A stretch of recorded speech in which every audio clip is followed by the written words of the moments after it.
Ready.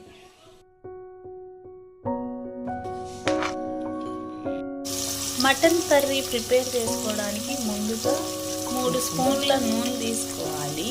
తర్వాత ఒక పెద్ద సైజు ఆనియన్ తీసుకొని ముక్కలుగా కట్ చేసుకొని నూనెలో వేయించుకోవాలి. ఆనియన్స్ వేగిన తర్వాత పచ్చిమిర్చిని కొన్ని ఆనియన్ ముక్కల్ని తీసుకొని పేస్ట్ చేసుకోవాలి గ్రేవీ కోసం. తర్వాత అల్లం వెల్లుల్లి పేస్ట్ వేసుకొని పచ్చివాసన పోయేంత వరకు వేయించుకోవాలి.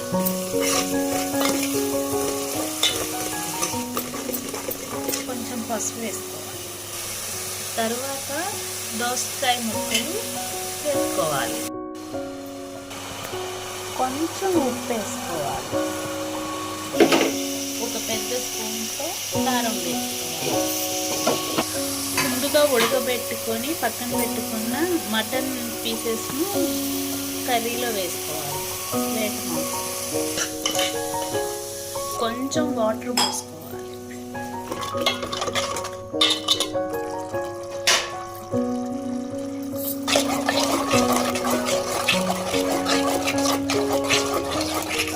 అయిపోయిందా? ఇంకో 10 నిమిషాలు పడుతుంది. ఫైనల్లీ దోసకాయ మటన్ కర్రీ